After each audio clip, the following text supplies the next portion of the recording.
Ok, chicos, ¿cómo están? Buenas tardes. Si me escuchan, ¿me pueden confirmar, por favor? Sí, profe, Buenas buenas. tardes, profe.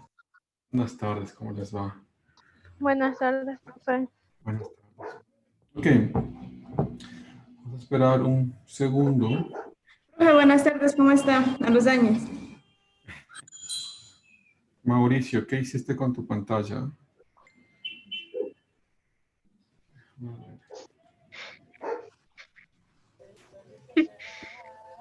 Ok. Bueno, buenas tardes. Esperemos un segundo a ver si es que nos faltan pocas personas. Y empezamos.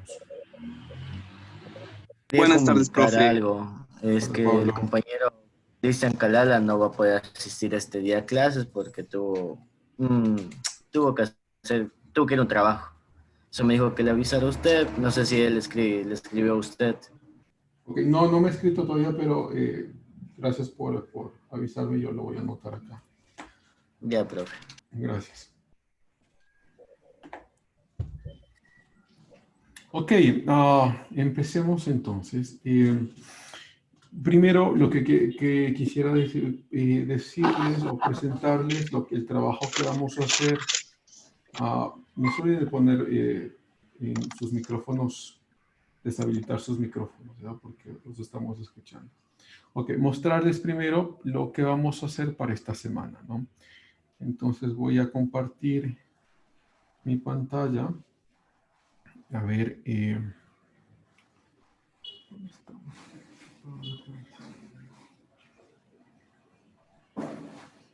Ok, entonces esto es lo que habíamos ya trabajado esta semana. En esta semana hemos trabajado ya sobre la lectura de Platón. Tenemos otra lectura de Platón que la vamos a hacer justamente en estos días, que sería nuestro segundo deber. A ver, entonces aquí está, por cierto, ustedes ya tienen la calificación para su primer nota. La mayoría tiene muy buena nota. Hubiese esperado quizá que un poco más de profundidad, sobre todo en la última pregunta, ¿no? Eso sí. Joana. Joana. Joana. Disculpe, profe, disculpe, recién me di cuenta que ha estado abierto. Ok, gracias. Pues decía, la mayoría tiene buenas notas, aunque hubiese preferido que mucha más profundidad, sobre todo en la última pregunta, ¿no? Porque es una lectura que da para pues, explicar mucho, ¿no? Para tratar de profundizar más en lo que se pregunta. Pero bueno, ahí están ya sus notas, la mayoría tiene muy buenas notas. Entonces, lo que nos toca ahora leer es esta lectura que es Acción y Política, lo tengo acá ya abierto. Acción y Política en la República de Platón, ¿no? Como habíamos discutido la vez pasada, la República de Platón es la República es el libro de Platón. Y miren, algo que eso era muy, muy común antes en Grecia y también después con los pensadores romanos, a que dentro de un libro, cuando se llamaba un libro, dentro de esta obra habían libros por dentro, ¿no? De hecho, yo estoy leyendo un libro en este momento, pues una obra de Agustín que se llama La Ciudad de Dios. Y dentro de La Ciudad de Dios hay 28 libros por dentro. Y dice, los libros son capítulos. No, son libros realmente.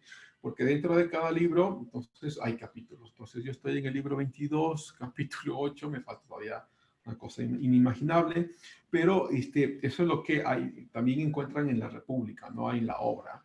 O sea, en la obra de, bueno, esto sí se puede conseguir fácilmente en Internet, la República también tiene libros, ¿no? Entonces esta es una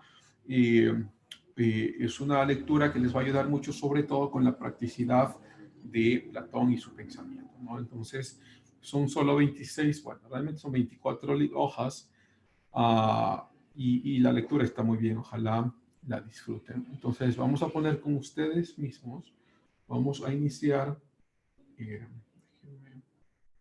lo pongo acá, ponemos en la tarea. Les voy a dar, sí, mucho más tiempo esta vez, bueno, no mucho más, pero sí más tiempo que la vez pasada, porque quiero que ustedes tomen su tiempo en leer y hacer un buen trabajo, y que tomen la oportunidad,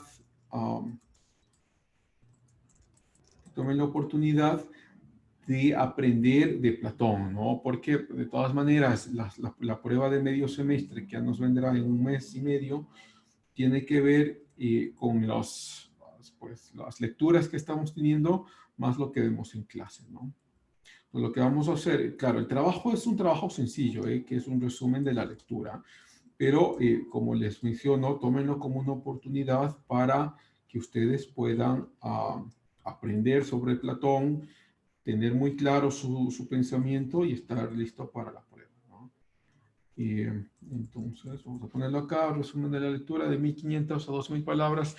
Tengan cuidado, por favor, de que no vayan a cometer los errores que a veces se cometen, ¿no? A ver, hoy estamos 3, lo tenemos para el día 18, a las 11 de la noche. Profe, Sí, puede aceptarle a Patricia Cruz, por no favor. no me cae muy bien, pero porque me lo has pedido. Gracias, profe. Ok. Vamos a ver.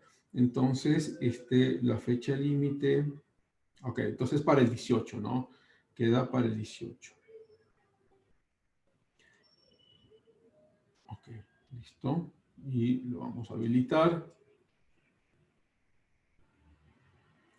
Entonces ya está, ¿no? Está su prueba. Tienen 15 días y 7 horas para hacerlo. Entonces la lectura no es larga, es una lectura muy entretenida, tal vez un poco sí profunda, pero ahí está. Entonces ustedes tienen ya, vamos a ver, tenemos ya nuestro primer deber, tenemos acá los videos de las 2 primeras clases y tenemos ya entonces nuestro segundo deber, que no es la acción y política en la República de Platón. Luego nos iremos a Norberto Bobbio, en eso no nos demoraremos tanto. Pues estamos haciendo un poco de tiempo, la verdad, porque todavía nos falta encontrar o hablar de varios pensadores que son importantes, ¿no? Hoy vamos a hablar de Aristóteles y si es que nos da el tiempo, trataremos de hablar de Agustín. Luego nos pasaremos a los pensadores de la Edad Media, no nos revisaremos a todos, obviamente, unos pocos, sobre todo ya del Renacimiento, de la Ilustración, y terminaremos con Bobbio, que es uno de los pensadores que por cierto, si ustedes lo han leído, Bobbio acaba de morir creo que hace 2 semanas. Entonces, Bobbio es uno de estos pensadores italianos que nos ha dejado un legado muy interesante, ¿no? Entonces, antes de empezar, quiero preguntarles sobre, ya en forma general, ya no es tan específico, sino en forma general, ¿qué les ha parecido la lectura que han hecho? Si es que hay algún tipo de crítica, quizá alguna, o de forma general, si las lecturas les ha parecido pues pertinente a nuestra clase o lo que quieran decirlo, ¿no? No nos llevaremos mucho tiempo, pero les escucho. Profe, ¿qué tal? Buenas tardes. Hola, Pablo, ¿qué tal? Si el filósofo rey no asciende al poder con democracia, ¿cómo asciende al poder? ¿Con un golpe de Estado? ¿Le heredan el poder? ¿Cómo asciende al poder? Es a través de la aristocracia, ¿no? Entonces, si es que son los aristócratas los que estarían pues manejando el poder, ellos serían los que lo elegirían, no democráticamente como uno pensara, pero sí como en una suerte de entendimiento común de que esta persona debe ser la que gobierne. Pero claro, eso toma por sentado que debe haber una aristocracia, y como lo habíamos visto, de hecho, lo que vamos a ver hoy también, Aristóteles también estaba de acuerdo en que es la aristocracia la que debe gobernar. Bueno, él no se opone tanto a la democracia, ya lo veremos, pero sí, entonces da como por sentado por detrás de que la aristocracia está ya manejando el poder, ¿no? Entonces la aristocracia sería más o menos como, mira, poniéndolo en términos platónicos, como aquella persona o aquellas personas que ya han salido de la caverna Y entonces entre los que ya han salido de la caverna, como todos saben el mundo de las ideas, todos se dan cuenta que alguien debe ser el que gobierne y todos naturalmente escogen a la misma persona, ¿no? ¿Por qué? Porque saben lo que está bien y lo que está mal. No sé si es que algo respondo ahí. Sí, profe. Gracias. Chévere, gracias, Pablo. Antes de que te vayas, Pablo, coméntame la lectura, ¿qué te pareció? Pues en general, ¿no? Sí, sí, estaba interesante.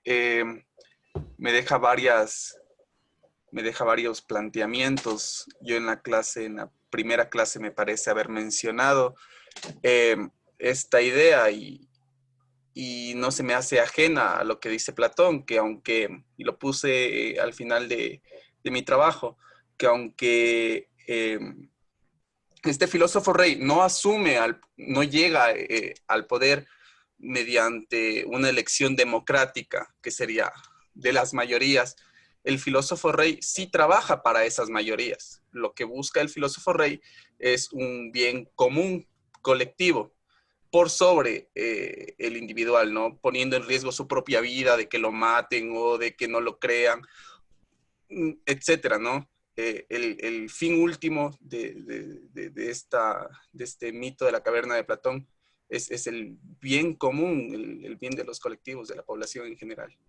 Uh-huh. Mira, ahí está muy bien. Quisiera yo tal vez hacer un paréntesis.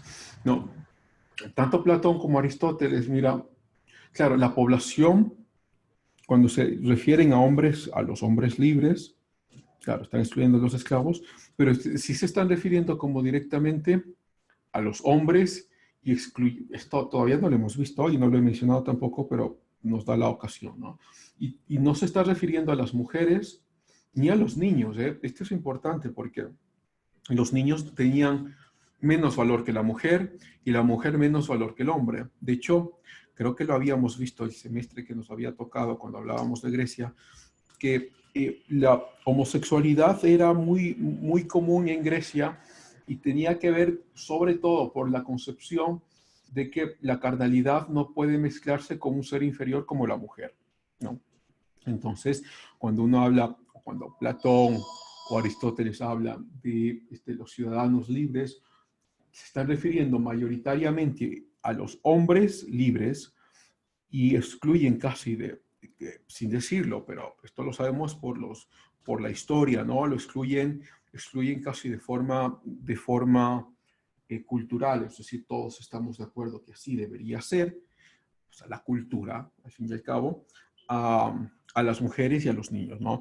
Entonces uno encuentra todos estos pasajes o estas evidencias de que los niños, por ejemplo, en Atenas y en Esparta, las niñas, sobre todo, las niñas eran enviadas a la muerte, ¿no? Se los echaba como basura. Y las mujeres, claro, no encuentras entonces por lo menos en el magisterio o en esta división democrática que había en Grecia, no encuentras mujeres dentro de los magistrados, ¿no? Sino los que son hombres. Entonces, de todas maneras, sí es importante mencionarlo para no confundirlo, pero de todas maneras, uno sí pudiese como adaptar la idea de Platón y decir, bueno, ahora sí aceptamos mujeres y niños y por ende, entonces, denme un segundito porque esto es importante. De hecho, les voy a mencionar que, porque estamos organizando un seminario la próxima semana, el día miércoles, pues lo estoy organizando yo y estamos a tiempo para hacer. Entonces, solo déjenme envío este mensaje que es importante. Y les enviaré la invitación a el Teams para que ustedes puedan ingresar a este seminario. Es el próximo miércoles. Denme solo un segundo.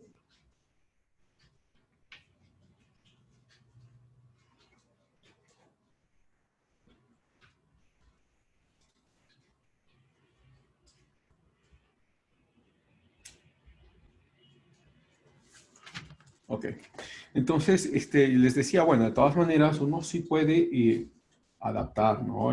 Pues el pensamiento de Platón y decirlo, sí, pues ahora sí incluimos a mujeres y sí incluimos a niños, pues incluimos a todos y lo adaptamos, ¿no? Adaptamos el pensamiento de Platón. Gracias a Pablo. ¿Alguien más quiere comentarlo?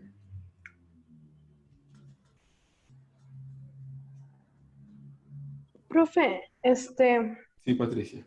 buenas tardes. Buenas En la tardes. lectura se mencionaba en algunas ocasiones el término nominalismo. No me quedó del todo claro a qué se refiere. Pues depende en qué contexto, porque lo utilizo en dos contextos. A ver si es que te acuerdas más o menos qué es lo que decía. Están hablando de la exageración de Platón, ¿no? Que se puede fusionar como el equivalente del dualismo y del nominalismo. Ya, sí, sí, sí. No, está muy bien. Ok, o sea, estaba pensando en la otra forma en lo que lo usa, ya les voy a explicar. O sea, el nominalismo es como esta suerte de pensar en el nomo o en el uno, como que todo es parte del uno, ¿no? Puede ser también la parte inmaterial, pero parte del uno. Y el dualismo, esto sí, la diferenciación que hace Platón de estos dos mundos, ¿no? Que son dos mundos como diferentes. O sea, no es el uno, por ejemplo, no es el uno del yin y el yang del budismo, ¿no? No es el uno del taoísmo. O sea, que todos somos parte del uno. No, no, no es ese uno como sería el nominalismo, sino es este dualismo. O sea, son dos mundos completamente separados, pero relacionados en sí por la razón. Entonces, quizá eso nos ayuda, Patricia. Gracias, profe. Ok. Gracias, Patricia. ¿Alguien más? Si no... Bueno, yo quería tomarme muy poco tiempo de todas maneras, pero porque es pertinente para nuestra clase, porque nuestra clase es de política y geopolítica, mencionar un poco sobre lo que estamos viviendo, ¿no? Es decir, no tanto en Ecuador, sino lo que está pasando en el mundo, la muerte de este ciudadano afroamericano, pongámoslo en términos correctos, el asesinato de George Floyd, y supongo que ustedes han visto los videos, y las consecuencias que han venido entonces a partir de este asesinato, ¿no? Es decir, las consecuencias que estamos viendo actualmente con y las acciones de las masas de una forma que por lo menos como pensadores deberíamos realmente ponerlo en la tela de la duda, ¿no es cierto? Entonces, vamos a ver, hay al menos dos o tres escenarios que son necesariamente y están ahí, ¿no? Es de cajón la pregunta, ¿no? Que existe, vamos a ver, que existe racismo en los policías estadounidenses. Bueno, uno pareciera que la respuesta es como medio evidente, ¿no? O sea, sí hay racismo en algunos de los policías estadounidenses, y no solo en los policías, o sea, hay racismo, uno va a Estados Unidos y si alguno de ustedes va, no, se siente ese racismo como el racismo de acá, ¿no? O sea, el racismo de los indígenas, incluso entre indígenas, son racistas, ¿no? Unos que ya tienen más dinero son más racistas que los mismos mestizos. Pero bueno, entonces... La otra pregunta, vamos a ver, ¿hay un racismo institucional? Eso ya es un poco más complejo, porque significaría que la institución promueve y acepta y fundamenta el comportamiento institucional dentro de la idea del racismo. Es decir, que la institución policial se les enseña que deben ser racistas, ¿no? Entonces eso ya crea mucho más duda. Hay un racismo institucional, es dudoso porque no encuentras, porque además que la policía no solo de blancos, están blancos, negros, asiáticos, entonces les estás pidiendo a todos que sean racistas con su misma idea, entonces ya entra una tela de duda mucho más grande. Y ahora, crea aún una sensación mucho más quizá dudosa cuando entras a las consecuencias de lo que de este asesinato, ¿no? Entonces dice, ¿qué es lo que justifica la generación de violencia a través del incendio de la propiedad privada de gente que no tiene nada que ver con el evento, ¿no? Entonces uno puede decir, sí, esto es justificable para que nos escuchen, ¿ok? Pues bueno, justifica la violencia entonces que que se quemen casas, que se quemen negocios, o como pasó en Chile, justifica este asesinato a George Floyd la destrucción de iglesias. Entonces, como que debemos al menos poner este valor de criticidad a los eventos, ¿no? Y luego quizá lo puedes complicar aún más y decir, vamos a ver, ¿qué tal que no son ni siquiera las personas que no tienen nada que ver con esto? Ok, supongamos que es la familia de este oficial de policía que asesinó a George Floyd. Entonces, el asesinato de George Floyd justifica que entremos a la casa de la familia de este policía y quememos su casa. ¿Ah? Justifica que nosotros entremos a la familia o a la casa de este personaje, de este policía, y matemos a su familia. ¿Ah? O sea, lo que digo es, ¿cuáles son los parámetros para justificar la violencia? ¿O cuáles son los parámetros para, y a ver si ustedes pueden visualizar a dónde quiero llegar? Si tú condenas la violencia y dices, esta violencia ha justificado la violencia que yo estoy dando, tu violencia también es condenable y justificará una violencia contra ti. Y la violencia que ha producido también es condenable y justificará la violencia que vendrá contra esas otras personas. O sea, uno dice, no, es que esta cadenita se corta solo en mi violencia. No, no, no. Vamos a ponerlo así. Tú has entrado a la casa de este oficial de policía y has quemado su casa. ¿Okay? Esa violencia es tan condenable, entonces vendrá alguien que decir, esto que acabas de hacer ha justificado que yo ahora entre a tu casa y te queme. Y tú vas a decir, bueno, esta violencia es tan condenable que ahora ha justificado que yo vaya y mate a tu familia. Entonces, acá, esta familia dirá, este asesinato es tan condenable que ahora ha justificado que yo vaya y mate a tu familia también. Y es interminable. La cadena es interminable de justificación y de condena. Entonces, si uno lo pone por lo menos de forma racional, te das cuenta que la cadenita no termina nunca. Y si no termina nunca, no lo puedes justificar. Es decir, si los actos de violencia los pones como en seguidilla, el último acto de violencia no lo puedes justificar porque sigue siendo consecuencia de los anteriores, ¿no? Entonces, al fin y al cabo, lo piensas y lo vas a pensar bien. ¿Qué culpa tienen los negocios privados de lo que ha pasado?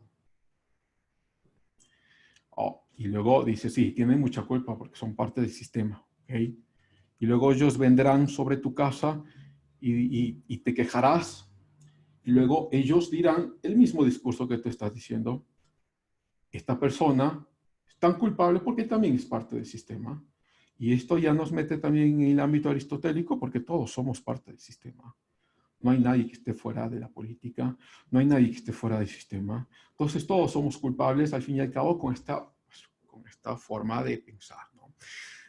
Entonces creo yo que por lo menos nos enfrenta, déjenme, lo voy a poner acá, voy a compartirles. A ver. Déjenme, lo comparto. Ok, Gustave Le Bon es un pensador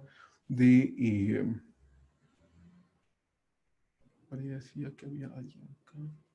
Okay, Gustave Le Bon es un pensador de raíces francesas y ustedes están viendo la imagen de él. Menciona una teoría que es muy, muy, muy interesante, ¿no? Esta teoría de la racionalidad y el aumento de personas en las masas, ¿no? Porque él estudia el comportamiento de las masas. Y él menciona algo que pareciera tan lógico, pero no lo es. O sea, digo, pareciera tan evidente, pero no es tan evidente. Pero sí es lógico, ¿no? Entonces él menciona que mientras el aumento del número de personas, mientras las masas van aumentando en cantidad, la racionalidad de las masas van disminuyendo. Entonces, cuando más personas se involucran en un sentimiento que comparten, la racionalidad disminuye de tal forma que lo único que aflora de las masas es su emocionalidad, ¿no? Y esto me parece a mí que es relevante porque es muy evidente, sobre todo en las barras bravas, ¿no? Uno ve las barras bravas del Barcelona o del Emelec. La masa lo que constituye son la disminución de la responsabilidad individual, ¿no? Entonces lo que hace es que el individuo se siente menos responsable de sus acciones porque están cubiertos por la masa. O sea, en tanto y cuanto, por ejemplo, tú lanzas una piedra a una persona y la persona sabe que tú lanzaste, tú eres tan responsable de lanzar esa piedra que debe ser castigado, ¿no? Pero si, como estás confundido en la masa, el lanzamiento de esa piedra no saben de dónde viene, tu responsabilidad disminuye tanto que ya no es culpa tuya, sino culpa de la masa. Es decir, la racionalidad disminuye de forma tan evidente que, o la responsabilidad, la sensación de responsabilidad disminuye de forma tan evidente que, claro, o sea, eres capaz, tú dices, bueno, he lanzado la piedra, nadie me ha visto porque estoy en la masa, la próxima voy a lanzar una piedra más grande, la próxima voy a dar un puñete, la próxima voy a quemar, porque a la final no hay responsabilidad, porque la masa, o sea, la responsabilidad en la masa se pierde, no la responsabilidad del individuo. Y esto, entonces, quizá hay una parte media jocosa. Hace algunos años yo juego básquet, estábamos jugando básquet en una de las canchas hace algunos años y claro, hubo como problema que siempre hay, ¿no? Entre los equipos, estábamos ahí como forma discutiendo, pero nada del otro mundo, ¿no? Normal. Y bueno, alguien del otro equipo, como habían sí ya 5-5, ¿no? Alguien del otro equipo lanza un puñete y me lo alcanza a mí, me lo da a mí, ¿sabes? Y yo le veo y veo al individuo y luego cuando yo le enfrento, entonces ya queda como asustado, que no sabía qué hacer, pero simplemente como un ejercicio para pensar, esa es la disminución de la racionalidad en las masas. Cuando crees que la responsabilidad individual ha desaparecido y como tu responsabilidad individual desaparece, eres capaz de de justificar las acciones de la masa, ¿no? Entonces, recién veo tu comentario, Pablo, diciendo toda violencia es ilegítima siempre y cuando no sea jerárquica, y toda jerarquía es injusta siempre y cuando no sea violencia. Pues habrá que pensarlo, ¿no? ¿Qué violencia sí es legítima? Pensémoslo así. Pongamos lo contrario.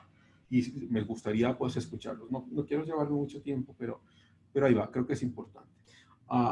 ¿Qué violencia sí es legítima? Preguntémoslo. Y ojalá, o sea, quiero escucharles, ¿no? Sí, Patricia.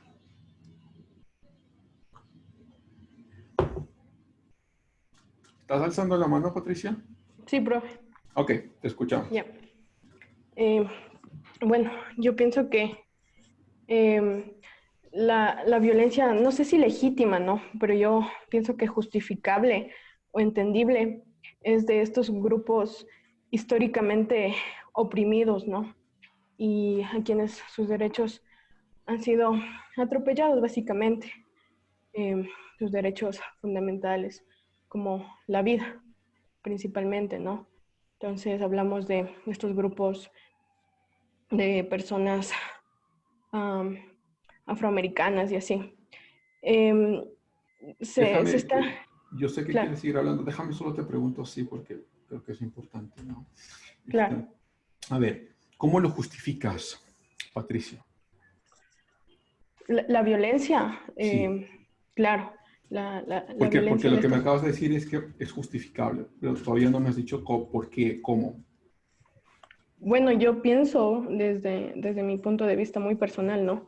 Que se justifica absolutamente porque estas instituciones, para mí, a mi manera de ver, como hija de un militar, como familiar de muchos policías, muchísimos y militares, la violencia sí se ha institucionalizado. En ese sentido,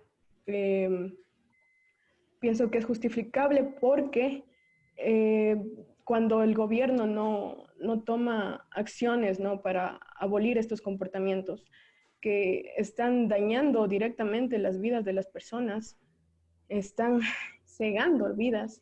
Yo pienso que pues la sociedad debe hacer sentir su indignación, su malestar.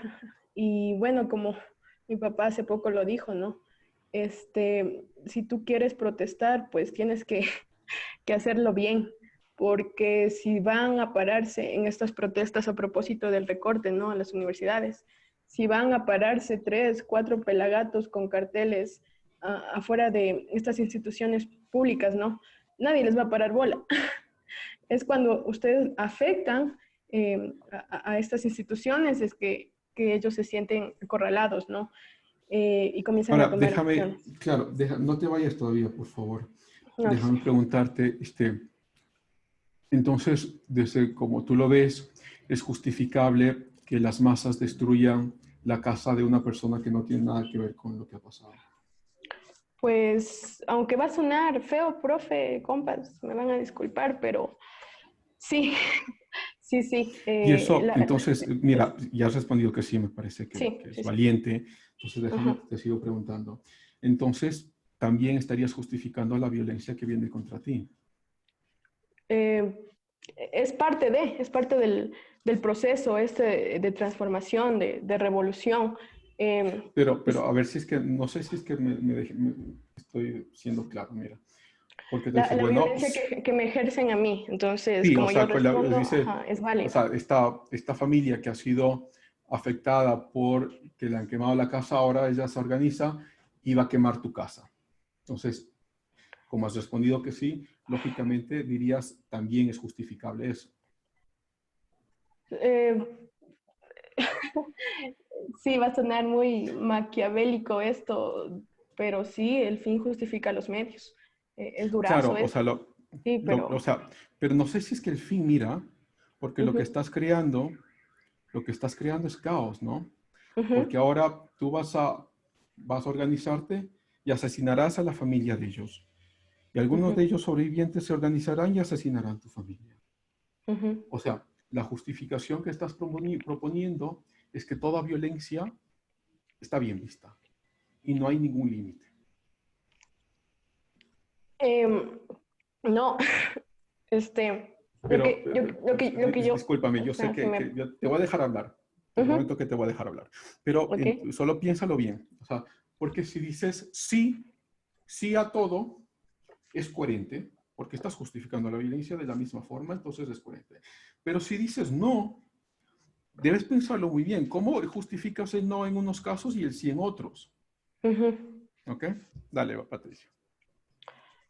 Eh, claro, profe, o sea, lo que está pasando en el mundo, ¿no? Sí, no nos vayamos tan lejos, inclusive, ¿no? Con el caso que nosotros tuvimos esto del paro, ¿no? De los indígenas y que sí, y que está bien que protesten, pero ¿por qué afectan? Pues bueno, son procesos que implican efectos colaterales, ¿no? Nos guste o no nos guste. Eh, Sí, sí, o sea, pero yo pienso que el reclamo es legítimo, que tiene, repito, estos efectos, ¿no? Que personas obviamente que no tienen nada que ver van a verse afectadas. Ok, pero bueno, mi pregunta más bien sería, entonces, ¿cuál es la manera? O sea, ¿cómo yo hago sentir mi indignación? ¿Cómo yo, mamá de George Floyd, pido justicia? Tal vez me encadeno afuera de el departamento policial de Minneapolis y, no sé, hago una huelga de hambre por un mes y me muero, ¿no? Entonces, no, es hasta cuando ocurrieron estos hechos súper fuertes, súper violentos, que ya le arrestaron el asesino de George Floyd. O sea, estamos todos seguros y completamente, de hecho, seguros que si eso no hubiese pasado, que si hubiéramos solo hecho un hashtag por Twitter, no hubiese pasado nada. O sea, no hubiese pasado lo que pasó, ¿no? Los efectos que trajo, que él se pronunciara Anonymous y todo esto, ¿no? Como que empezara realmente a haber una revolución. Ok, Entonces, gracias, esa es Patricia. mi pregunta, esa sería mi No, pregunta. está muy bien, Maneja. mira, yo no quiero cortarte, sino que solo me retraigo un poco porque todavía no respondes y está bien, o sea, piénsalo, ¿no? Piénsalo, porque todavía no respondes, ¿no es cierto? Si lógicamente decimos que sí, o sea, es coherente decir esta violencia justifica esta, pero la violencia esta también justificará las próximas que vengan contra mí, y si las próximas que vengan contra mí, supongamos, por ejemplo, que ahora, ok, se quitan las universidades y ahora han ido a tu casa y la han quemado. De la misma lógica, debes decir, sí, es justificable que quemen mi casa por lo que están haciendo. Y luego la próxima semana, entonces, no solo quitarán el presupuesto de las universidades, sino que ahora pondrán más impuestos y viene otro grupo y dirá, vamos a matar a tus hermanos y a tu papá, y tú tienes que decir, porque es lógico y coherente, que esto también es justificable. Entonces, no estoy pidiendo, mira, que me des una respuesta ahora, pero sí piénsalo, porque lo que estamos diciendo, sí, es coherente decir sí, sí, sí a todo, eso sí es coherente, pero si dices sí al uno y no al otro, entonces pues hay que pensar cómo lo uno sí, cómo el otro no, y o Sí, sea, profe, cuando es a otro solo sí, cuando es a para mí no. acabar. Ujú. Sí, solo para acabar. Obviamente, o sea, sería bastante apresurado de mi parte atreverme a dar una respuesta porque es complicado, ¿no? En el contexto. Igual yo también planteé esta pregunta. ¿Cuál sería la forma tal vez correcta, no sé, políticamente correcta, aceptada de protestar, alzar tu voz, indignarte, ¿no? Porque, por ejemplo, pongo casos de Ecuador, ¿no? Por ejemplo, a la mamá de este chico, David Romo, le han cometido los atropellos más grandes en derechos humanos, ¿no? Le desaparecieron su hijo en el 2013 y la señora ha peleado sola contra este monstruo que es el Estado, ¿no? Y no hemos visto resultados. Entonces, yo lo que veo bastante, no sé, lo que yo tal vez podría sentir, ¿no? Por esto de que la violencia provoca más violencia, estamos totalmente de acuerdo con eso, sí, absolutamente. Pero los procesos que implican cambios drásticos, pienso que tienen eh, implican igual mucho caos para una verdadera revolución. Entonces, esto me queda como, la pregunta está ahí, o sea, ¿cuál es la forma correcta de manifestar, alzar tu voz y decir, estamos hartos de que nos maten por nuestro color de piel, por nuestra preferencia sexual, por nuestra tendencia ideológica religiosa? Entonces, ¿cuál es la manera? ¿Poner Ok, la otra mejilla, tal vez? me parece muy interesante la última pregunta que has hecho y quizá haya alguna forma de proponerlo. Mira, dejo ahí como dos casos, ¿no? La independencia de la India y la revolución de los derechos civiles de Estados Unidos. Pero déjame, lo dejamos para el final para decir eso y lo otro, ¿no? O sea, porque esta es una clase que tiende a ser un poco más racional que el resto de sus clases. Entonces, realmente ponernos a pensar en la profundidad, más allá de la practicidad, ¿no? Y en la práctica ustedes harán lo que quieran hacer y yo haré lo que yo quiera hacer. Pero ya en la racionalidad, si nos podemos sentar por lo menos por unos minutos, una sola vez en nuestra vida y realmente reflexionar sobre lo que está pasando, realmente pensar en la lógica que hay por detrás, ¿no? Realmente pensar en cuáles todos estos parámetros ontológicos, ¿no? Porque lo que pasa es que, vamos a ponerlo así, esto es lo que menciona también a Gustave Le Bon, nos involucramos muy rápidamente en el romanticismo de las masas que nos permite disminuir la responsabilidad individual que tenemos, ¿no? Y este romanticismo, pues, no lo menciono solo en este caso, de hecho, pero es muy peligroso porque este romanticismo genera la idea de que nuestro grupo va a ser un cambio fundamental en la vida y en la transformación de las civilizaciones. Y en el 99% lo que genera es simplemente más caos. Entonces, porque si fuera así, todos los actos de violencia deberían generar transformaciones en las civilizaciones. Y las transformaciones en las civilizaciones son contadas, ¿no? Son contadas en casos muy chiquitos. Pero dejo la pregunta que ha hecho Patricia para el final. Veo todavía tu mano alzada, Patricia. ¿Querías decir algo final o no? No, profe. Ok, gracias, Patricia. Pablo, y luego creo que había avanzado también la mano Iván, si no estoy mal. Ok, Pablo. Hecho, profe, voy a ser un poquito breve. Esto de que la violencia provoca más violencia, sería de analizarlo más. El tiempo se nos queda corto realmente, ¿no? Pero yo me pongo a pensar, y cuando yo respondo a una violencia, a la violencia original, ¿no? Obviamente es violencia también, ¿no? Si viene Santiago Muñoz y me mete un puñete y yo también le devuelvo otro puñete, estoy respondiendo con violencia. Pero a diferencia de Santiago, mi violencia es justificada. Es justificada. Incluso podríamos hablar entre las fuerzas militares y policiales, el uso progresivo de la fuerza. Si un delincuente saca un arma y empieza a disparar contra la policía, el uso progresivo de la fuerza le faculta a la misma policía a sacar sus armas y defenderse, ¿no? Entonces, esta violencia es aquí cuando está justificada. Es aquí cuando es legítima. Cuando un Estado vulnera la vida, la salud, la educación de un ciudadano, es violencia.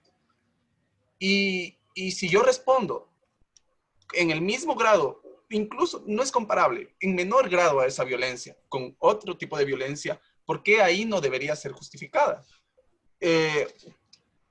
Algo decía Patti de daños colaterales. Es cierto, es imposible controlar las masas.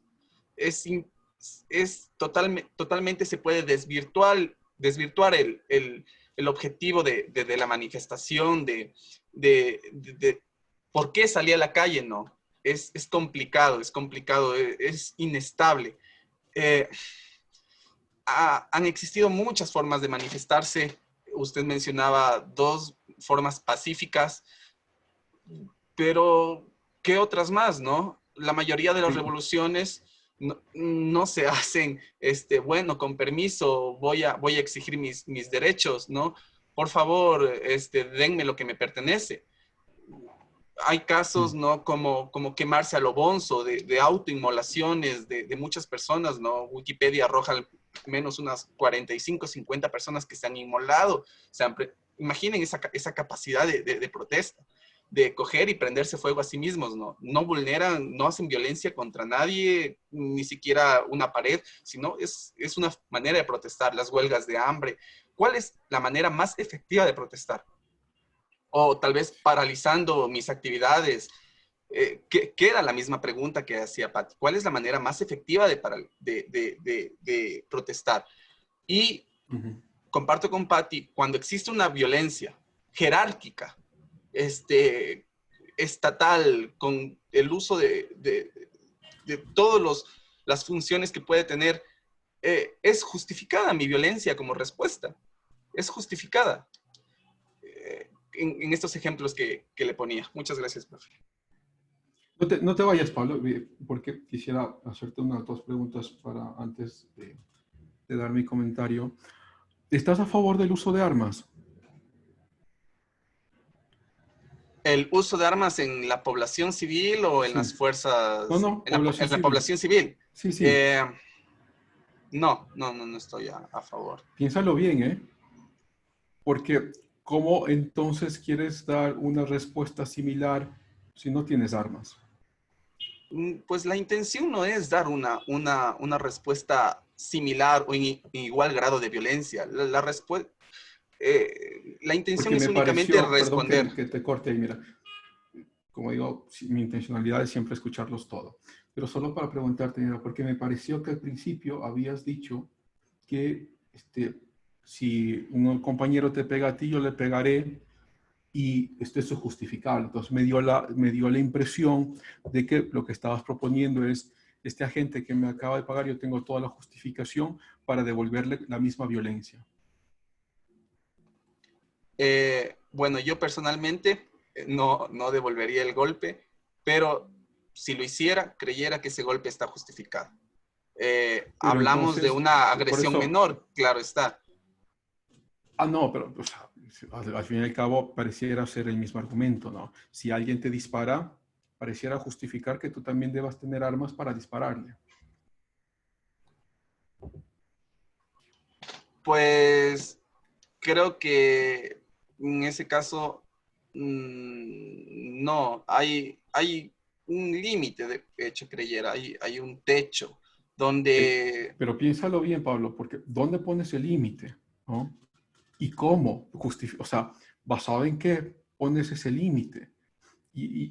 O sea, tampoco estoy esperando de que aquí tengamos en esta clase una respuesta, pues digo, ni yo ni ustedes, pero una respuesta sobrenatural, ¿no? Pero sí hacerlos pensar, ¿eh?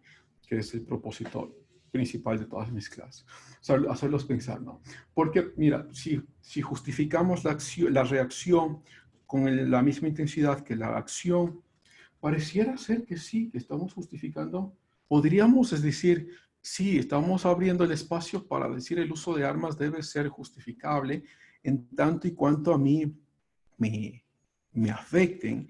Y de hecho, cuando hablas con algunos de los republicanos que viven en Estados Unidos que sí tienen armas, es el mismo argumento que ellos utilizan. Y dicen, bueno, esta arma que estoy teniendo acá no es para utilizarla ni para matar a nadie, es para defenderme si me vienen a atacar. Ese es el argumento de algunos de los republicanos que sí están a favor de las armas. Entonces, hay que pensarlo muy bien si por ahí va nuestra argumentación y si dices, no, en estos casos sí, en estos casos no, ¿cómo dividimos los unos casos de los otros? ¿Eh? Y que yo hago una división, digo, ¿basado en qué racionalidad o en qué argumentación estoy dividiendo estos casos? No sé si querías decir algo más, Pablo. Creo que el límite se basa en... A ver, el límite del que yo estoy proponiendo se basaría en hasta dónde queda la credibilidad de una persona, porque una persona, si me viene a asaltar sin un arma blanca, sin un arma de fuego, y yo uso mi arma y después muchas cosas se pueden malinterpretar, ¿no? Si alguien de pronto entra a robar únicamente a mi casa, imagínense, ¿no? Y estos casos se han dado. Si alguien entra a robar, ¿es justificable para que yo, alegando defenderme, le dispare a esa persona? El uso de armas, para mí, el libre uso de armas empeora el problema antes que solucionar. No es lo mismo, no es lo mismo que en una agresión ya física o algo por el estilo, ¿no? Pero sí da mucho que para replantearse, para pensar, profe. Sí toca analizar a profundidad el Chévere, tema. Pablo. Me alegra mucho porque a la final intentamos encontrar un espacio que es importante para ustedes y para mí, ¿no? Un espacio de humildad en el cual podamos repensar lo que tenemos como racionalidad preadquirida, ¿no? Entonces, mira, yo iba a decir solo que al final, entonces, sí, claro, si justificamos las armas, pues se justifica la violencia porque es violencia contra mí, es una defensa, pero si decimos no a las armas, pareciera ser el mismo argumento que decir entonces no a la violencia. Y entonces si decimos la violencia genera más violencia y es justificable esta violencia que ha sido generada, entonces podemos tener armas. Pero si estas armas no son justificables ni la violencia es justificable, entonces la violencia que es generada por la otra violencia no es justificable.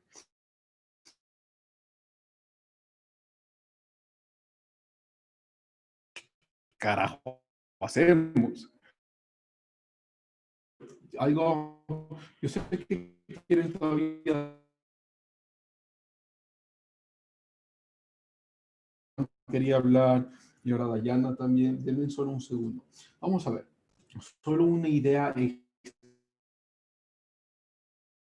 la institución o el agente. Y me refiero al agente como el ente, ¿no? Es decir, como el individuo. Vamos a ver.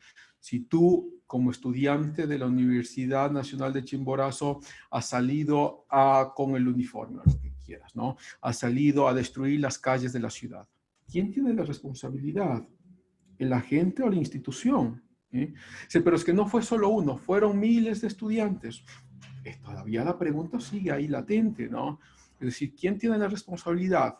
Aquellos estudiantes, los agentes que salieron a ese acto que han hecho, o la institución, ¿no? Y si la respuesta es la segunda, la institución, nos abre un panorama muy complicado, muy complejo, porque ¿qué es la institución?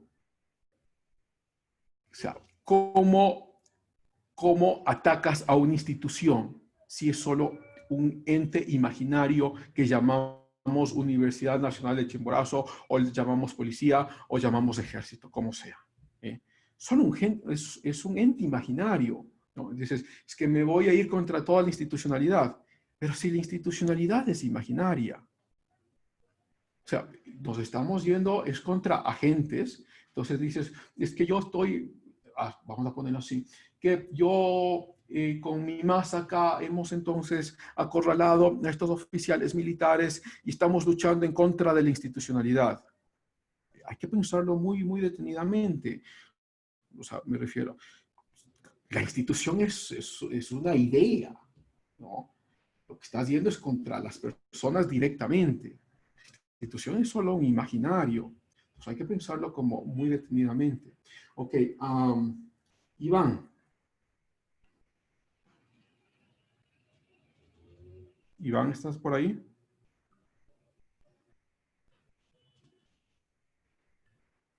Ok. No, sí, ¿Querías actuar, Iván? profe. Sí. Sí, tal vez quería expresar mi punto de vista, o bueno, como yo lo veo y tal vez es que estoy mal. Yo considero que la violencia, es debatible este hecho de que se puede hacer o no justificable. Sin embargo, la violencia se puede decir que está relacionada intrínsecamente con la naturaleza humana. ¿Por qué? Porque las personas, como mencionaba mi compañero, que digamos se sienten violentadas o digamos le dan un golpe y responde por lo mismo. Entonces no es que está justificando ni nada, solo está actuando con más violencia. Pero la violencia solo se puede dar en el caso de que nosotros podamos realizarlo o produzcamos el acto de violencia, porque no es lo mismo que, digamos, como ponía el ejemplo Pablo, que digamos Santiago le dé un golpe a Pablo y él se lo devuelve. Pero digamos que Santiago le da un golpe a Pablo y cuando Pablo regresa a ver, Santiago tiene un arma.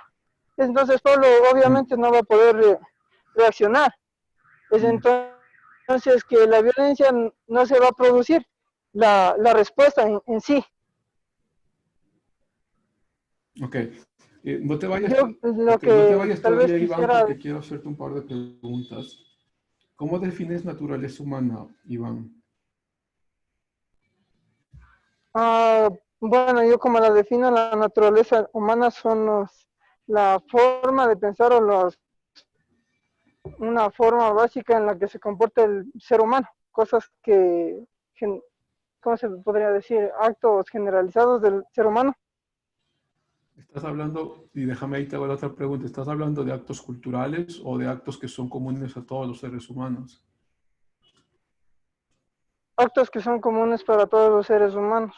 Ok, todavía no te vayas porque las preguntas son interesantes, digo. Si son comunes a todos los seres humanos, ¿en qué se basa esta naturaleza, Iván?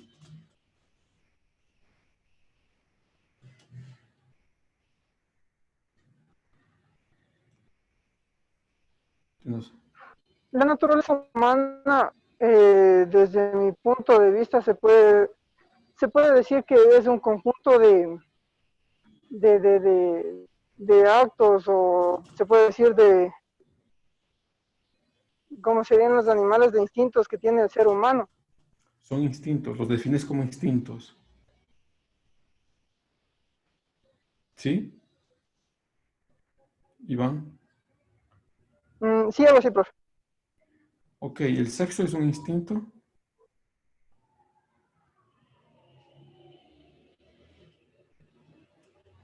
No te vayas, Iván. No, no es un instinto, pero es un... ¿El sexo no es un instinto? ¿Estás seguro? claro.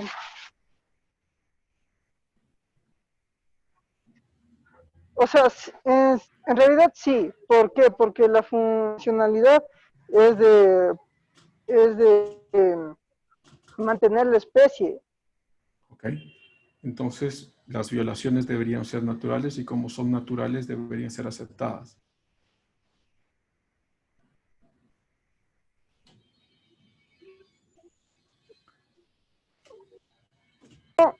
En el caso de las violaciones, o sea, no estoy ahondando, o bueno, no quisiera ahondar tanto en eso, pero no es algo que esté bien, o bueno, yo no lo veo bien. Ah, pero entonces lo que estás diciendo, tal como yo lo veo, lo que estás diciendo es que hay algo, otro elemento que no es la naturaleza del ser humano, del cual gobierna la naturaleza del ser humano. Es decir, yo la llamaría la racionalidad, ¿no? Tu razón gobierna tu naturaleza, que por naturaleza tú quisieras tener sexo con la primera mujer que ves. Pero tu razón no te permite hacerlo porque sabes que es ilógico, es injusto, pone todas las palabras que quieras ahí. Ah, Joana, ok, no hay problema, nos vemos, Joana, cuídate. Entonces, me parece a mí que cuando tú argumentas, o hay que pensarlo bien, ¿no? O sea, hay que pensarlo. Tú argumentas, es que es natural defendernos.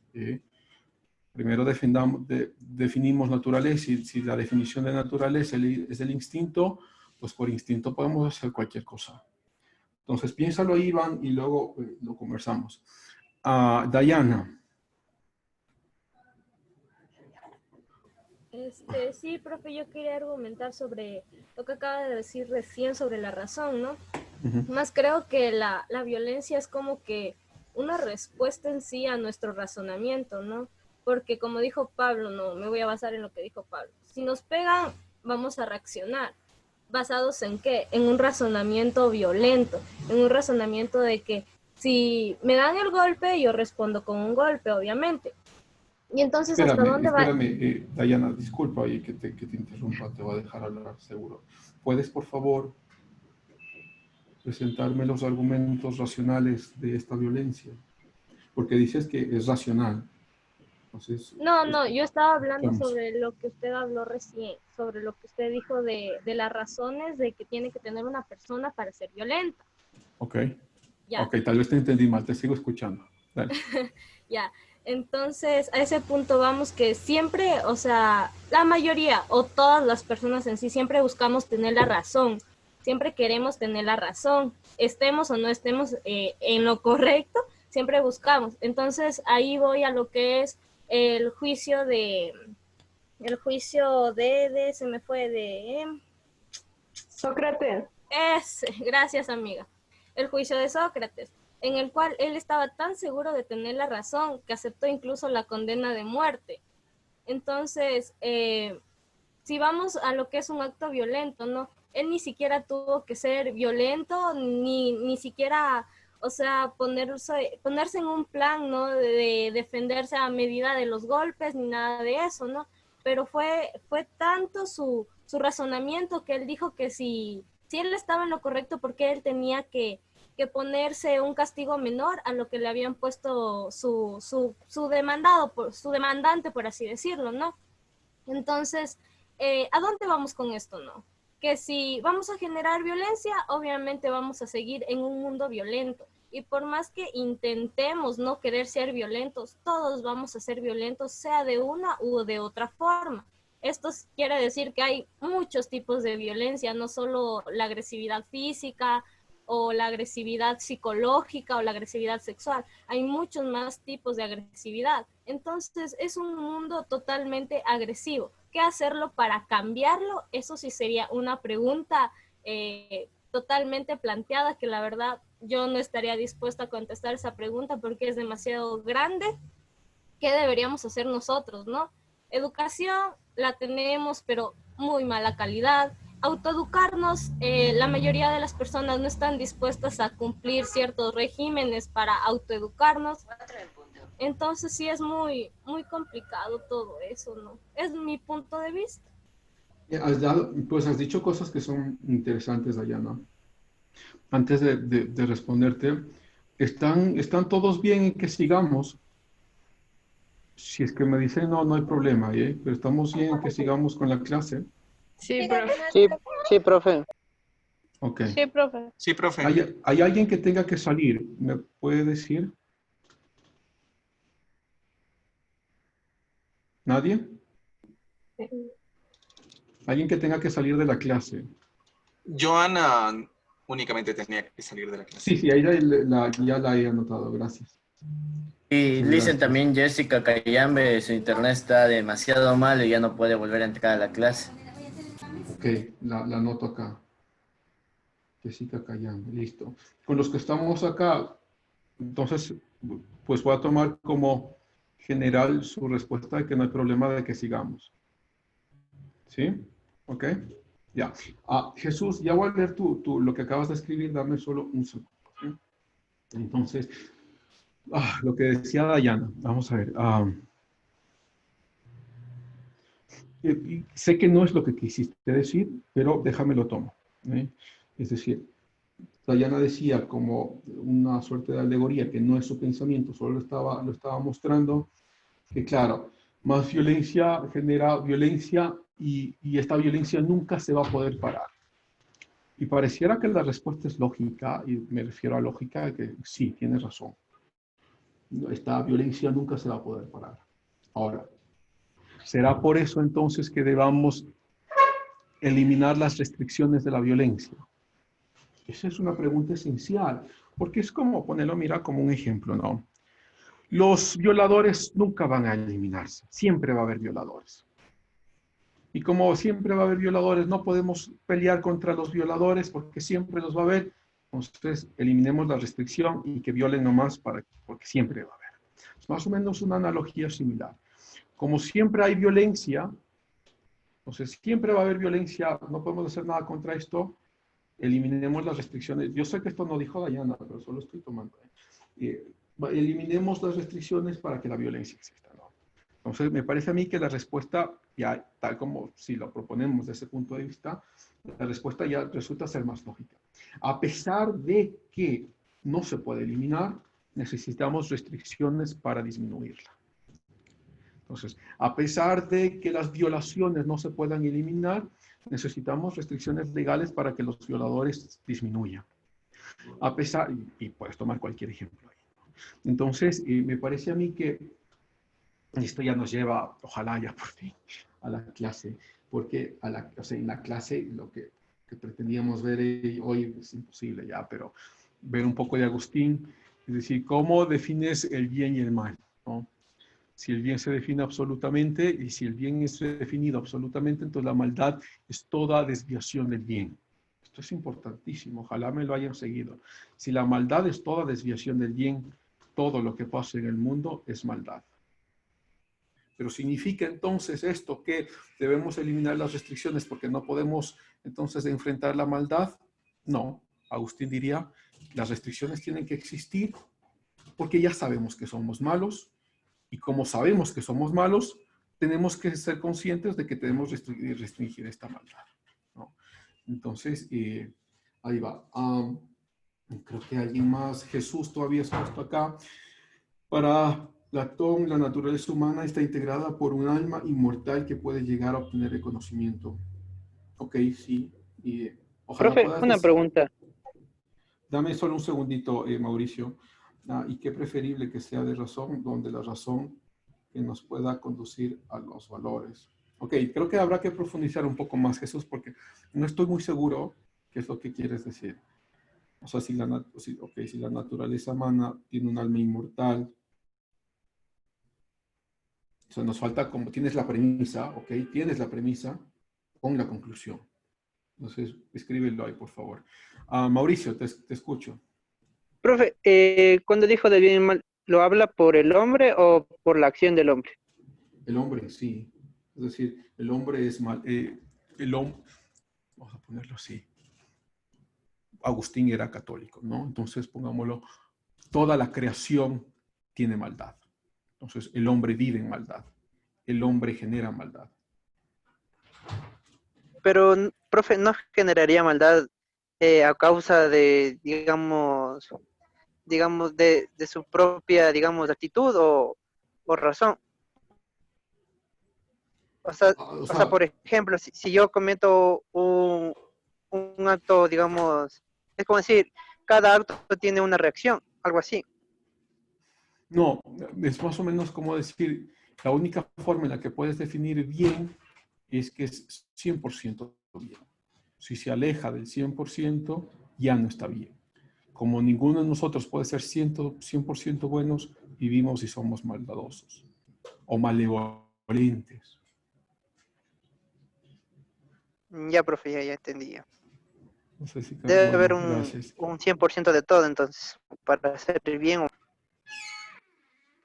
No, o sea, el punto de Agustín es que la única forma que te puedes comparar de algo es que sea absolutamente algo. Es decir, ¿cómo comparas qué tan bueno eres? Porque tienes un abstracto de que hay algo absolutamente bueno para saber que lo que tú estás haciendo es bueno. Si ese abstracto, entonces, no es absolutamente bueno, no puedes definir la benevolencia, ¿no? Ese sería más o menos el argumento. Gracias, Mauricio. Pablo. Profe, no me quedó muy claro entonces que según Agustín usted dice que en términos cristianos, ¿no? Que toda la creación es violenta, es malvada. Toda la creación humana o ya también a la naturaleza, porque si hablamos poniéndonos en esos zapatos de la creación, también entraríamos en la naturaleza, ¿no? Todo lo que existe, la creación, el universo mismo, es violento.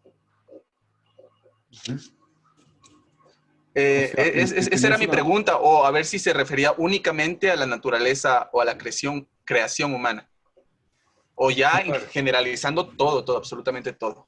Sí, hay que definirlo, está muy bien.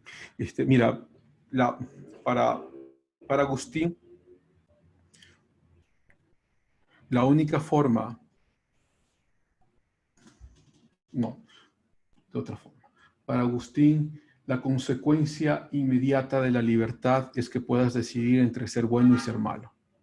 Si puedes decidir entre ser bueno y ser malo, algunas veces decidirás ser bueno, algunas veces decidirás ser malo.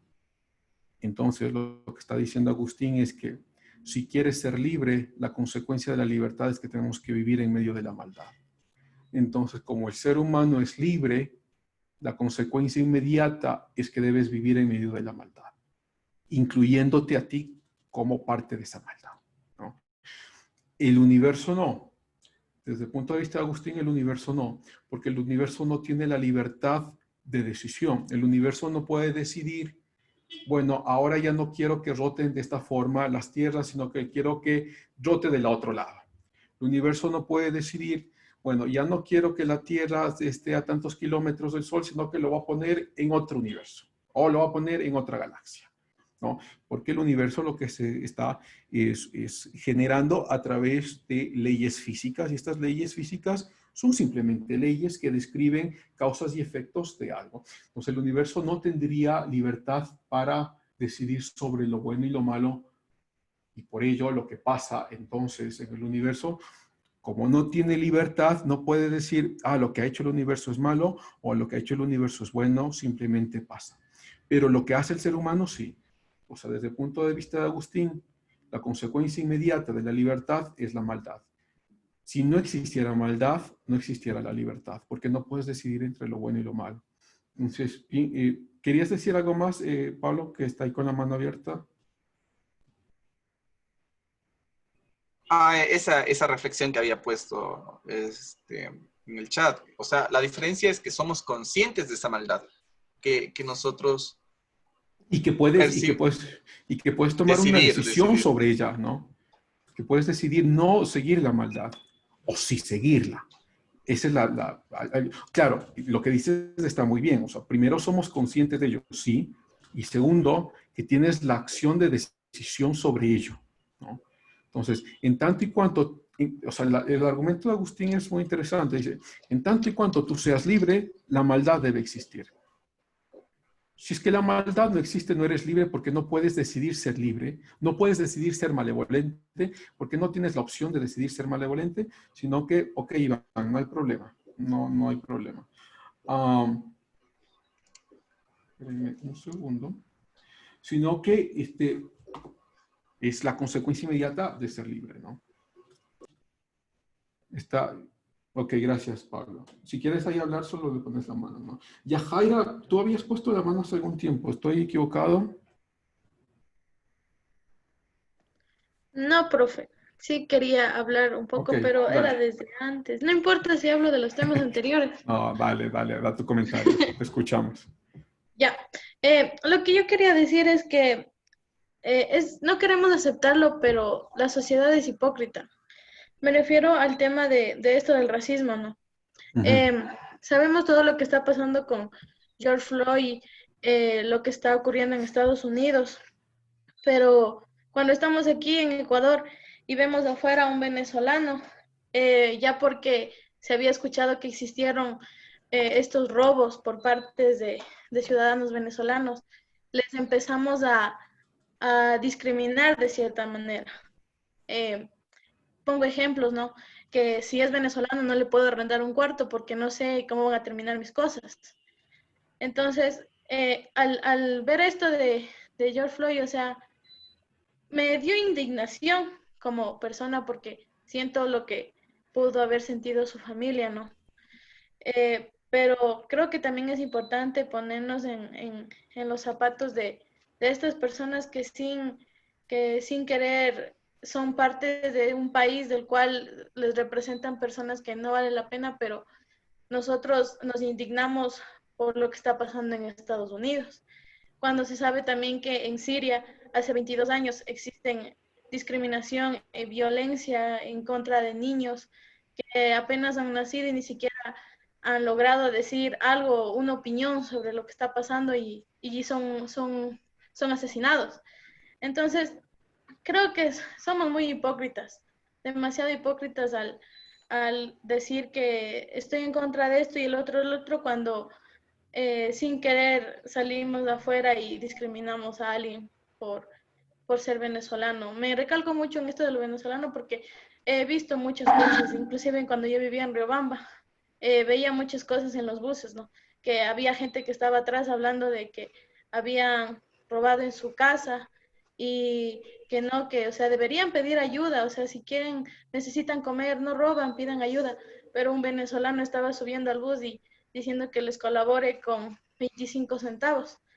Entonces, también me despierta mucho un poco esto porque cuando jugadores afroamericanos, afroecuatorianos de la NBA, del fútbol, son negros y empiezan a hacer logros por este país, les aplauden, o sea, les aplauden.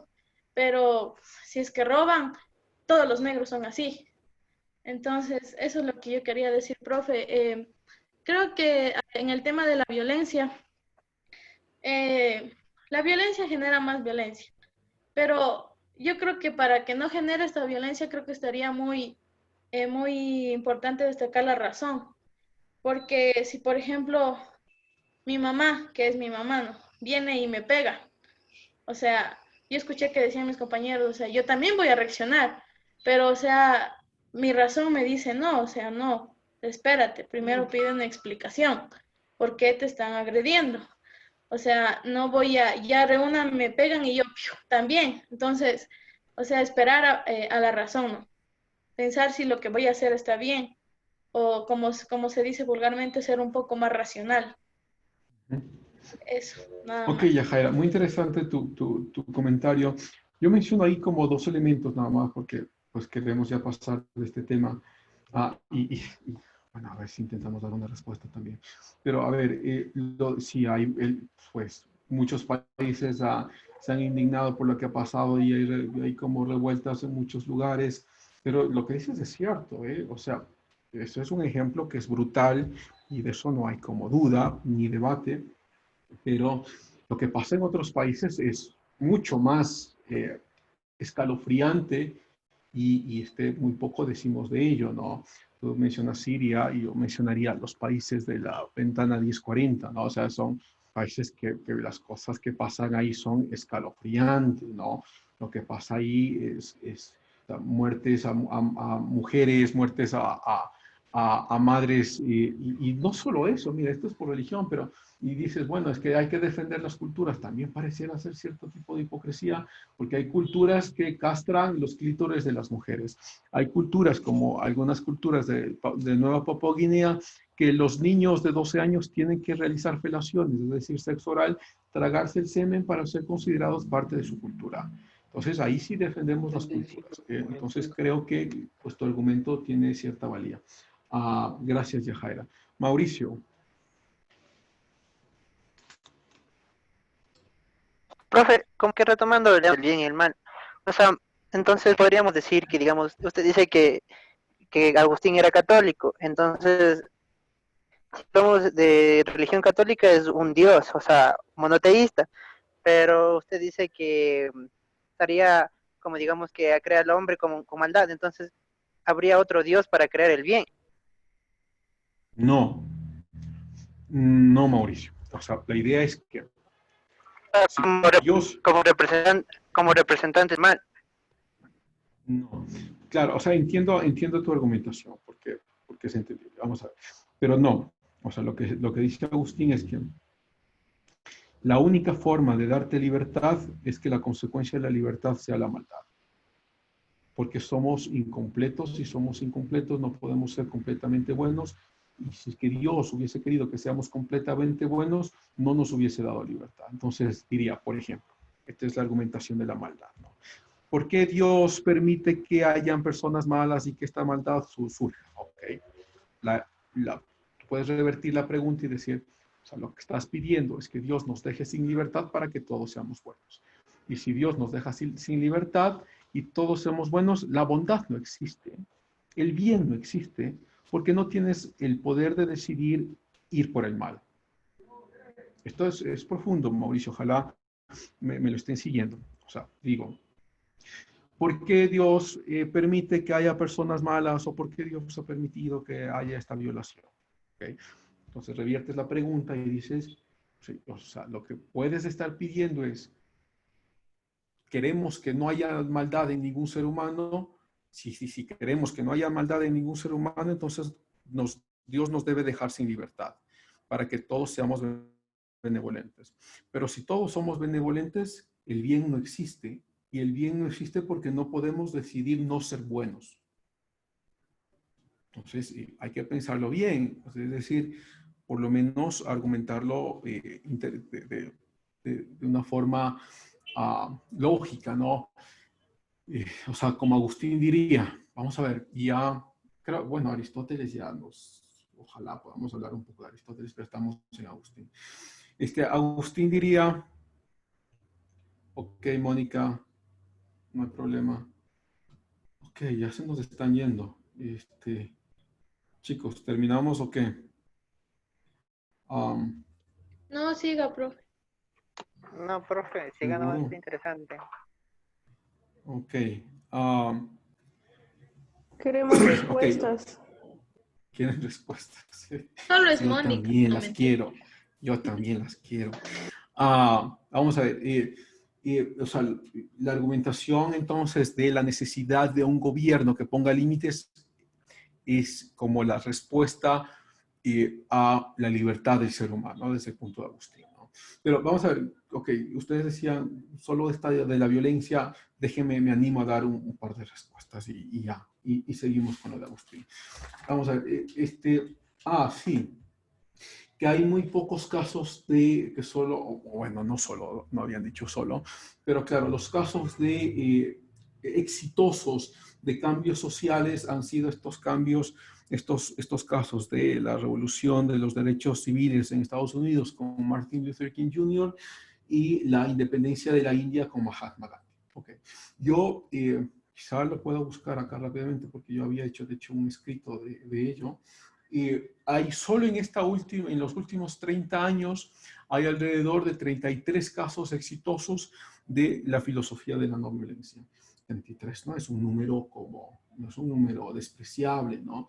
¿Y en qué se basa la filosofía de la no violencia? Yo hace pocos días, yo lo he leído muchas veces, bueno, no muchas veces, algunas veces, pero lo he querido releer, no sé si lo tengo por acá, creo que sí. Mira, de hecho sí lo tengo por acá. Cuando Martin Luther King Jr. está entonces liderando la revuelta de los derechos civiles en Estados Unidos, sin tomar un arma nunca, sin quemar casas, sin quemar iglesias, nada de eso, ya les cuento qué es lo que él hizo. Pero él entra a la cárcel y entra varias veces. en una de las cárceles, que es en la cárcel de Birmingham, escribe una carta que se llama la Carta de Birmingham, que es una carta preciosa. Y yo quería releerla y por eso la he bajado. Voy a ponerlo, a ver si me lo pueden ver acá, ¿no? Entonces, es la Carta de Birmingham, escrita en 1963, en la que lo que dice Martin Luther King Jr. al menos propone 2 principios de la no violencia y segundo, propone una crítica a la iglesia. Vamos a ver. En estos principios él dice, perdón. Entonces él dice, vamos a ver, la no violencia resulta o es el resultado de una convicción cristiana, porque Martin Luther King Jr. era cristiano, de hecho era un pastor cristiano, de dar la otra mejilla, pero con la interpretación correcta. Vamos a ver cuál es esta interpretación, ¿no es cierto? Mahatma Gandhi ya había tomado, de hecho, la misma interpretación. Gandhi era un amante de la Biblia, le gustaba leer la Biblia. Claro, él era hindú, era un apasionado del Bhagavad Gita, de hecho tradujo el Bhagavad Gita también, pero le apasionaba la Biblia, ¿no? Y entonces Mahatma Gandhi decía, cuando tú encuentras esta alegoría de dar la otra mejilla, Mahatma Gandhi decía, no es porque eres débil, sino porque eres lo suficientemente valiente para decirle a la otra persona la verdad sin ser violento. Es decir, eres lo suficientemente valiente para decirle al dictador que es dictador sin pegarle. Eres lo suficientemente violento para decirle al violador que es un violador y que debe tomar su justicia sin asesinarle. Y claro, Martin Luther King Jr. había visto esta explicación de Mahatma Gandhi y él la cambia porque, claro, Martin Luther King Jr. es cristiano y la cambia con algo que es interesante. El aspecto es interesante. Dice, no necesariamente es porque somos lo suficientemente valientes, porque realmente en muchos de estos casos estamos consumidos por el terror, sino porque tienes el amor necesario para decirle a la otra persona que está equivocado, a pesar de que te siga maltratando, tienes el suficiente amor para seguirle diciendo que está equivocado. Y claro, el ejemplo más pertinente, esto sería más o menos como pensar en los padres, ¿no? O sea, los hijos los maltratan a los padres y los pegan, incluso les insultan, y hay casos y casos, entonces, y los padres te siguen diciendo la verdad por el mismo amor de ser tus padres, por el mismo amor de ser el hijo, sin ser violentos, sin responder la violencia de sus hijos por amor. Entonces, Martin Luther King Jr. Es uno de los principios que él pone, que es el principio más poderoso.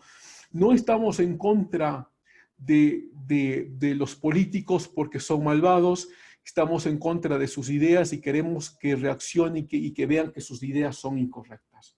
¿Y cómo vamos a hacer esto? A través de, entonces él plantea, ya no en esta carta, ¿no? Pero él plantea el boicot, 2 o 3 boicots que eran como muy bien planificados, ¿no? El boicot de los buses, ¿no? Entonces, esto empieza en Alabama, en Montgomery, por cierto, ¿no? Y si ustedes ven Los Simpsons, Montgomery Burns, claro, porque empieza en Montgomery la lucha por los derechos civiles, ¿no? Empieza en Montgomery. Entonces se genera el primer boicot de los buses.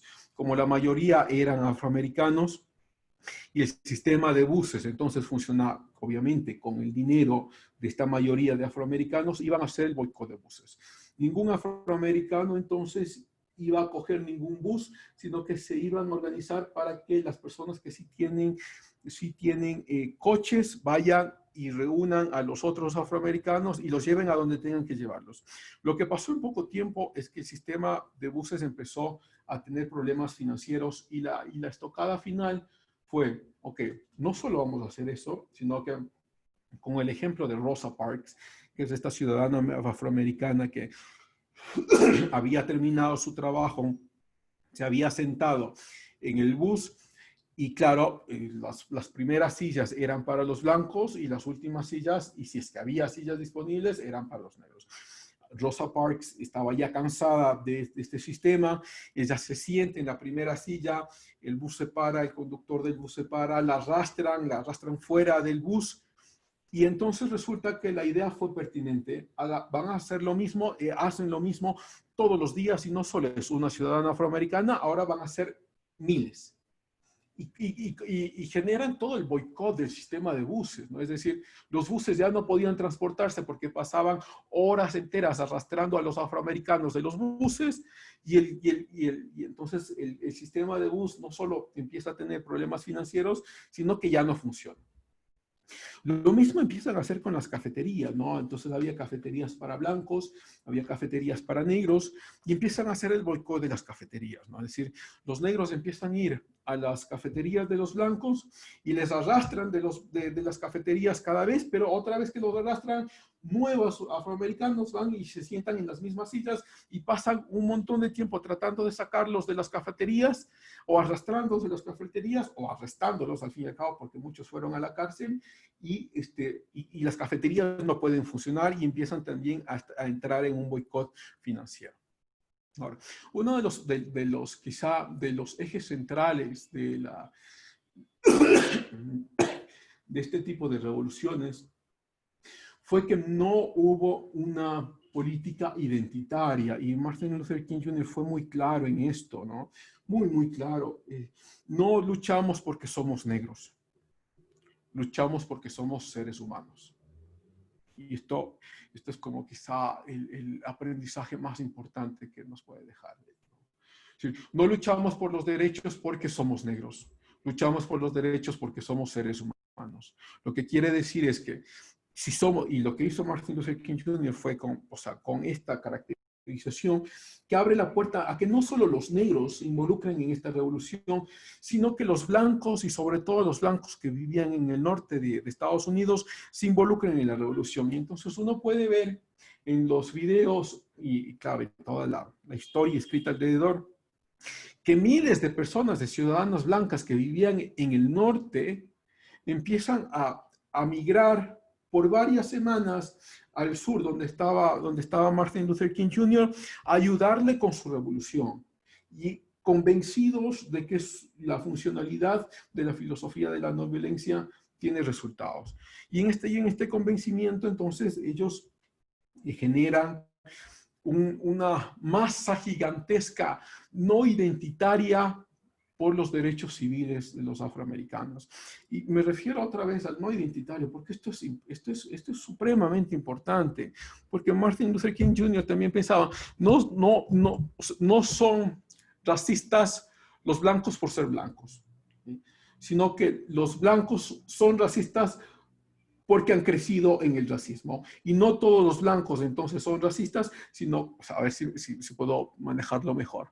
No eres racista por ser blanco, sino que hay todo tipo de racismo y no tiene que ver con tu género de piel. Entonces, eso quebranta por lo menos actualmente quebranta una de estas pertinencias identitarias grupales que nos creamos, ¿no? Es decir, creemos que existe cierta benevolencia o malevolencia por ser pertenecientes a ciertos grupos. Que los indígenas son buenos. Hay indígenas malos también, hay indígenas que son corruptos también. Que los mestizos son malos. No, los mestizos también son buenos. Los mestizos también ayudan. Que los blancos son racistas. No, hay blancos que no son racistas y hay blancos que ayudan mucho a la comunidad. Que los negros entonces han sido perjudicados históricamente, no, los negros también han sido parte de este mismo sistema de opresión a los mismos negros. Cuando uno revisa, por ejemplo, el sistema de conquista que tenemos en América Latina, resulta que los caciques indígenas eran los que mayor represión hacían sobre sus propios indígenas. Y estos caciques, claro, recibían el favor de los españoles, pero eran más racistas o eran más opresores que los mismos españoles. Y esto quizá me hace acuerdo también, una de las primeras veces que yo fui a Estados Unidos, recuerdo que habíamos ido a un hotel en uno de estos parques, ¿no? Se nos había perdido todas las tarjetas de crédito, los pasaportes y todo, y el dueño del hotel era un ecuatoriano. Y habíamos ido con toda la esperanza de que, claro, es un ecuatoriano, nos va a ayudar, ¿cómo así? O sea, estábamos tranquilos. Y vamos donde el ecuatoriano y resulta que era más racista que cualquier otro americano. No quería hablar ni en español, sino que no quería ni siquiera ayudarnos. Pero entonces tuvimos la idea de llamar directamente al parque, hablamos con el parque y la persona americana que nos atendió, pues no hay problema, vamos a buscar sus pasaportes. Y hay algo que él dijo subrepticiamente, que hasta ahora lo recuerdo, dijo, si ha cogido una muchacha de servicio norteamericana, no tenga problema que esto regrese. Eso fue lo único que dijo, no dijo más. No puede ser, es un comentario racista, sí, puede ser. Pero resulta que sí, la persona que había encontrado esto fue una persona de servicio norteamericana y nos devolvió todo, desde los pasaportes hasta todo el dinero que había, las tarjetas de crédito y demás. Entonces, la idea más o menos es esta, ¿no? No es, o sea, Martin Luther King Jr. se cuidó mucho de ser una política identitaria, de ser una política de identidad de grupo. Es decir, nos acosan porque somos negros. No, Martin Luther King Jr. diría, no, luchamos por estos derechos no porque somos negros, sino porque somos seres humanos. Y estamos hechos a la imagen y semejanza de Dios y por ello luchamos. Entonces, como él era cristiano, pues pasó muchas veces en la cárcel y les recomiendo, pues, si es que quieren leerlo, porque es una carta fabulosa. Pues está acá otra, bueno, esta está en inglés, que es el original, pero las traducciones sí existen, ¿no? Se llama La carta en la cárcel de Birmingham, es Birmingham, Alabama, ¿no? Y él escribe, bueno, y la última crítica que él hace, ¿no? Hace la crítica a la misma iglesia, dice, es que muchos de los cristianos blancos y negros del sur estaban a favor de la discriminación a los negros. Y claro, los negros que están a favor de la discriminación a los negros es porque tienen cierto favor en el sistema de poder, ¿no? Entonces, él critica a la misma iglesia y le dice, ustedes se han adaptado tanto a la forma cultural que no están proponiendo y no están defendiendo los valores cristianos. Y los valores cristianos, entonces él menciona, porque había mucha crítica también, es decir, lo que está pasando es porque el cristianismo nos ha envuelto a todos. Y Martin Luther King Jr. responde lo contrario, dice, no es porque el cristianismo nos ha involucrado de todos y por eso somos racistas, es porque el cristianismo no existe aquí. Necesitamos realmente ser cristianos para poder entender que el ser humano, como todo ser humano, ha sido creado en la imagen y semejanza de Dios y por ende debe tener todos los derechos como cualquier otro ser humano, ¿no? Entonces, al fin y al cabo, 63, él recibe el premio, parece que fue el 65, bueno, habrá que revisarlo, recibe el premio Nobel de la Paz. John F. Kennedy es asesinado, pero John F. Kennedy ya había preparado al Senado y a la Cámara Baja para la aprobación de los derechos civiles. Luego Lyndon Johnson lo firma y finalmente los derechos civiles se convierten en una realidad. Y es el triunfo, quizá el más grande, pero he dicho ya que no es el único caso, son muchos casos en los últimos 30 años, pero es el triunfo más grande de una revolución sin haber tomado una sola arma, ¿no? Sin haber disparado a nadie. Entonces dices, hay forma de hacerlo de otra forma. Si es que quieres ser coherente con la forma, ser coherente en pensar de que la violencia tiene que ser restringida de toda forma, entonces sí hay otra forma de hacerlo, ¿no? Sí hay otras formas de hacerlo. Eso, como para dar, hay mucho más que decir, pero para dar una respuesta, chicos, ya es 1 hora y media. Les escucho algún comentario más extra que tengan y nos despedimos. Qué lamentable, lo siento, no poder haber hablado de Aristóteles y, bueno, Agustín hemos hablado muy poco. Pero intentaremos hacer la próxima clase o quizá, si es que se animan, lo podemos hacer en tutorías el lunes. Pero déjenme saber, ¿ok? Entonces, les escucho si tienen algún comentario extra y nos despedimos, ¿ya?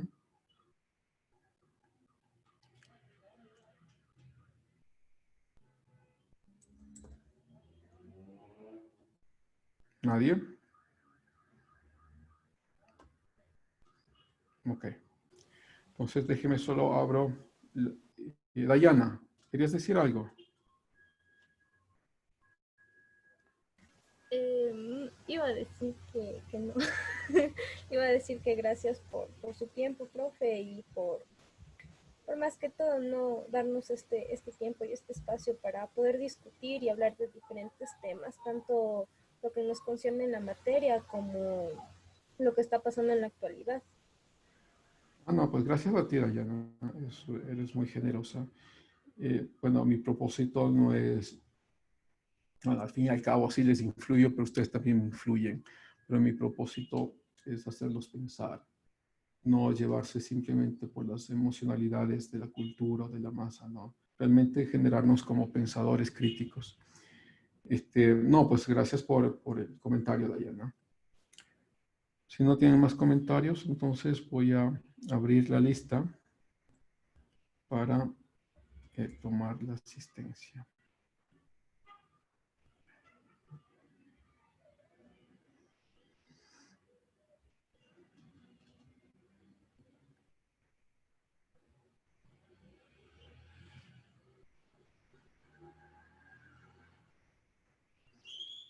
Ok, y Lourdes.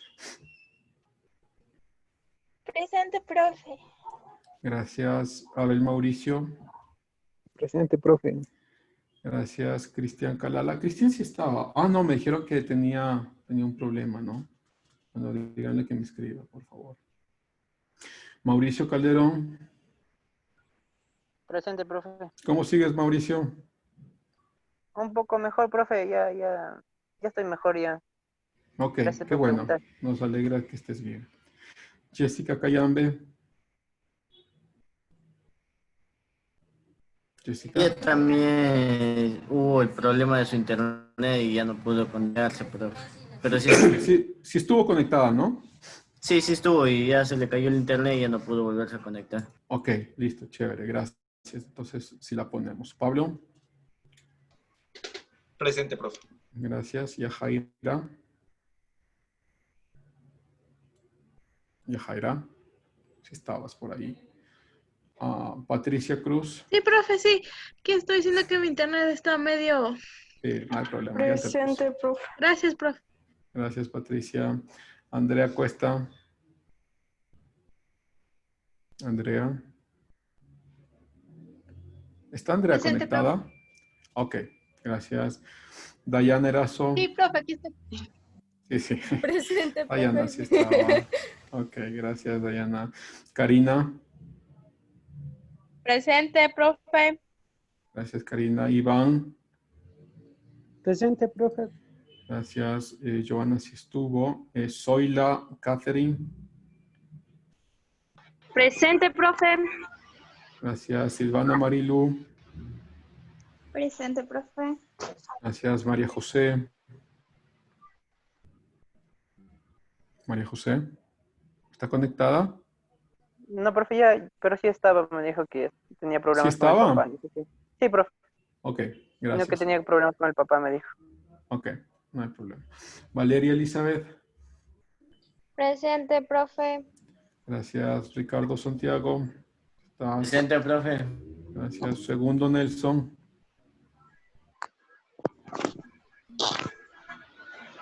Segundo sí estuvo, ¿no? Sí está por ahí. Segundo. ¿Sí está conectado, Segundo?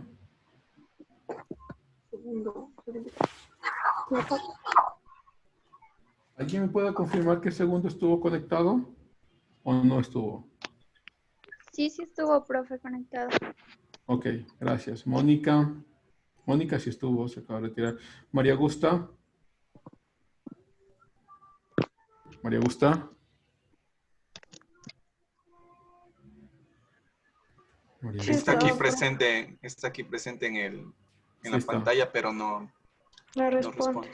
Ok, bueno, pongámosle que sí. Mary Gisela. Sí, profe, presente. Gracias. Iván Andrés. Estaba, profe. Ya Sí, se sí estaba. Sí, sí, desconectó. sí. Sí, sí, tienes toda razón. Pamela Michelle. Presente, profe. Ok, gracias. ¿Y Jesús? Presente, profe. Ok, gracias Jesús. Entonces, gracias chicos. Nos vemos la próxima semana. No se olviden de sus tareas. Y si es que quieren verse conmigo el lunes, avísenme, por favor. Ok. Un abrazo. Que tengan un buen día. Cuídense. Hasta luego. Hasta luego. Igualmente. Chao, Gracias, cuídense. profe. Hasta Cuídense, luego. profe, hasta luego. Bye bye. Chao, chao.